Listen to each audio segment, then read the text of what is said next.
വചനയാത്ര ഉൽപ്പത്തി 27-ാം അധ്യായം. യാക്കോബിന് അനുഗ്രഹം. ഇസഹാക്കിന് പ്രായമായി, കണ്ണിന് കാഴ്ച കുറഞ്ഞു. അവൻ മൂത്തമകൻ ഏസാവിനെ വിളിച്ചു, എൻ്റെ മകനെ, ഇതാ ഞാൻ. അവൻ വിളി കേട്ടു. ഇസഹാക്ക് പറഞ്ഞു, എനിക്ക് വയസ്സായി, എന്നാണു ഞാൻ മരിക്കുകയെന്ന് അറിഞ്ഞുകൂടാ. നിന്റെ ആയുധങ്ങളായ അമ്പും വില്ലുമെടുത്ത് വയലിൽ പോയി വേട്ടയാടി കുറെ കാട്ടിറച്ചി കൊണ്ടുവരിക. എനിക്കിഷ്ടപ്പെട്ട രീതിയിൽ രുചികരമായി പാകം ചെയ്ത് എൻ്റെ മുമ്പിൽ വിളമ്പുക. അത് ഭക്ഷിച്ചിട്ട് നിന്നെ ഞാൻ മരിക്കും മുൻപേ അനുഗ്രഹിക്കട്ടെ. ഇസഹാക്ക് ഏസാവിനോട് പറയുന്നത് റെബേക്ക കേൾക്കുന്നുണ്ടായിരുന്നു. ഏസാവ് കാട്ടിറച്ചി തേടി വയലിലേക്ക് പോയി. അപ്പോൾ അവൾ യാക്കോബിനോട് പറഞ്ഞു, നിന്റെ പിതാവ് നിന്റെ സഹോദരനായ ഏസാവിനോട് നായാട്ടിറച്ചി കൊണ്ടുവന്ന് രുചികരമായി പാകം ചെയ്ത് എൻ്റെ മുമ്പിൽ വിളമ്പുക. ഞാൻ മരിക്കും മുമ്പ് അത് ഭക്ഷിച്ചിട്ട് ദൈവത്തിൻ്റെ മുമ്പിൽ നിന്നെ അനുഗ്രഹിക്കട്ടെ എന്ന് പറയുന്നത് ഞാൻ കേട്ടു. അതുകൊണ്ട് മകനെ, നീ ഇപ്പോൾ എൻ്റെ വാക്കനുസരിച്ച് പ്രവർത്തിക്കുക. ആട്ടിൻകൂട്ടത്തിൽ നിന്ന് 2 നല്ല കുഞ്ഞാടുകളെ പിടിച്ചുകൊണ്ടുവരിക. ഞാൻ അവ കൊണ്ട് നിന്റെ പിതാവിന് ഇഷ്ടപ്പെട്ട രുചികരമായ ഭക്ഷണം ഉണ്ടാക്കാം. നീ അത് പിതാവിൻ്റെ അടുക്കൽ കൊണ്ടുചെല്ലണം. അപ്പോൾ അദ്ദേഹം മരിക്കും മുമ്പ് അത് ഭക്ഷിച്ച് നിന്നെ അനുഗ്രഹിക്കും. യാക്കോബ് അമ്മ റെബേക്കായോട് പറഞ്ഞു, ഏസാവ് ശരീരമാകെ രോമമുള്ളവനാണ്, എന്നാൽ എൻ്റെ ദേഹം മിനുസമുള്ളതാണ്. പിതാവ് എന്നെ തൊട്ടുനോക്കുകയും ഞാൻ കബളിപ്പിക്കുകയാണെന്ന് മനസ്സിലാക്കുകയും ചെയ്താൽ അനുഗ്രഹത്തിനു പകരം ശാപമായിരിക്കില്ലേ എനിക്ക് ലഭിക്കുക? അവൻ്റെ അമ്മ പറഞ്ഞു, ആ ശാപം എൻ്റെ മേലായിരിക്കട്ടെ. മകനെ, ഞാൻ പറയുന്നത് കേൾക്കുക. പോയി അവ കൊണ്ടുവരിക. അവൻ പോയി അവയെ പിടിച്ച് അമ്മയുടെ മുൻപിൽ കൊണ്ടുവന്നു.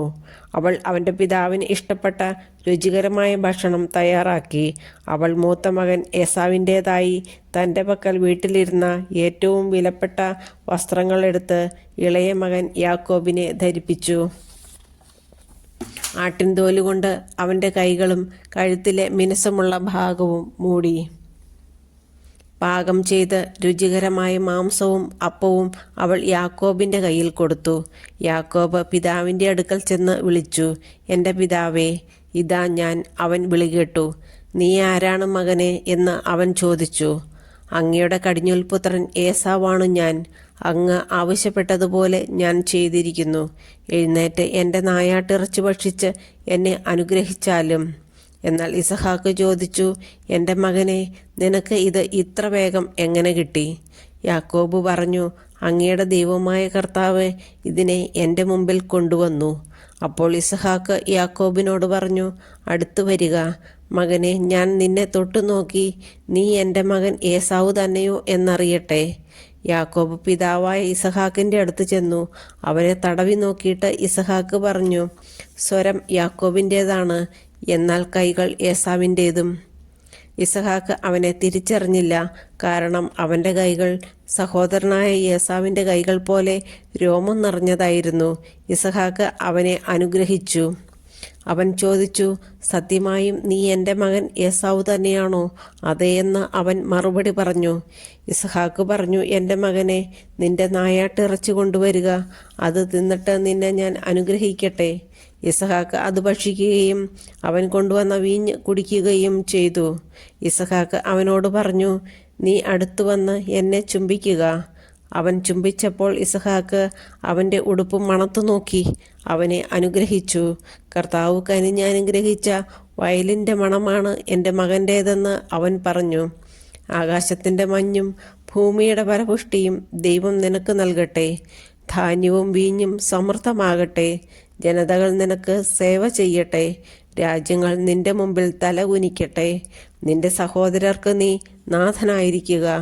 നിന്റെ അമ്മയുടെ പുത്രന്മാർ നിന്റെ മുമ്പിൽ തലകുനിക്കട്ടെ.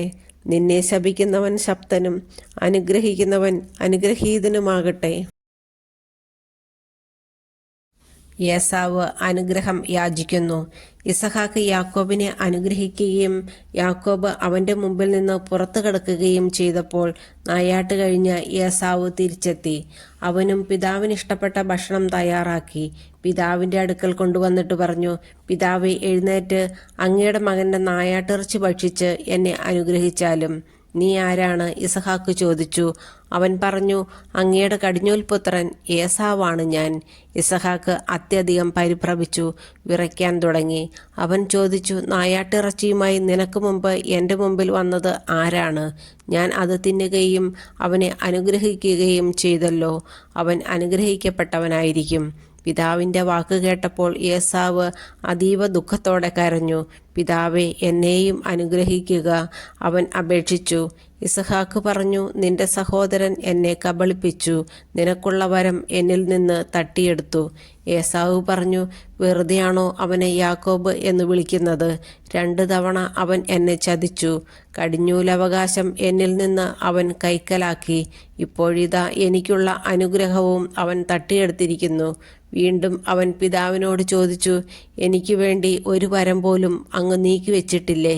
ഇസഹാക്ക് പറഞ്ഞു, ഞാൻ അവനെ നിന്റെ യജമാനനാക്കി, അവൻ്റെ സഹോദരന്മാരെ അവൻ്റെ ദാസന്മാരും, ധാന്യവും വീഞ്ഞും കൊണ്ട് ഞാൻ അവനെ ധന്യനാക്കി. മകനെ, നിനക്ക് വേണ്ടി എന്താണ് എനിക്കിനി ചെയ്യാൻ കഴിയുക? എൻ്റെ പിതാവേ, ഒറ്റ വരമേ അങ്ങയുടെ പക്കൽ ഉള്ളോ? എന്നെയും അനുഗ്രഹിക്കുക എന്ന് പറഞ്ഞ അവൻ പൊട്ടിക്കരഞ്ഞു. അപ്പോൾ ഇസഹാക്ക് പറഞ്ഞു, ആകാശത്തിൻ്റെ മഞ്ഞിൽ നിന്നും ഭൂമിയുടെ ഫലപുഷ്ടിയിൽ നിന്നും നീ അകന്നു ഇരിക്കും. വാളുകൊണ്ട് നീ ജീവിക്കും. നിന്റെ സഹോദരന് നീ ദാസ്യവൃത്തി ചെയ്യും. എന്നാൽ സ്വതന്ത്രനാകുമ്പോൾ ആ നുകം നീ തകർത്ത് കളയും. യാക്കോബ് ലാബാന്റെ അടുക്കലേക്ക്. പിതാവ് യാക്കോബിന് നൽകിയ അനുഗ്രഹം മൂലം ഏസാവ് യാക്കോബിനെ വെറുത്തു. അവൻ ആത്മഗതം ചെയ്തു. പിതാവിനെപ്പറ്റി വിലപിക്കാനുള്ള ദിവസങ്ങൾ അടുത്തു വരുന്നുണ്ട്. അപ്പോൾ ഞാൻ അവനെ കൊല്ലും. മൂത്ത മകനായ ഏസാവിൻ്റെ വാക്കുകൾ റെബേക്കായുടെ ചെവിയിലെത്തി. അവൾ ഇളയവനായ യാക്കോബിനെ വിളിച്ചു പറഞ്ഞു, നിന്നെ കൊല്ലാമെന്നോർത്ത് നിന്റെ ജ്യേഷ്ഠൻ ആശ്വസിച്ചിരിക്കുകയാണ്. മകനെ, ഞാൻ പറയുന്നത് കേൾക്കുക. ഹാരാനിലുള്ള എൻ്റെ സഹോദരനായ ലാബാൻ്റെ അടുത്തേക്ക് ഓടി രക്ഷപ്പെടുക. നിന്റെ ജ്യേഷ്ഠൻ്റെ രോഷമടങ്ങുവോളം നീ അവിടെ താമസിക്കുക. ജ്യേഷ്ഠന് നിന്നോടുള്ള കോപം അടങ്ങുകയും നീ ചെയ്തതൊക്കെ മറക്കുകയും ചെയ്യട്ടെ. അപ്പോൾ ഞാൻ ആളയച്ച് നിന്നെ ഇങ്ങോട്ട് വരുത്താം. ഒരു ദിവസം തന്നെ നിങ്ങൾ 2 പേരും എനിക്ക് നഷ്ടപ്പെടുന്നതെന്തിന്?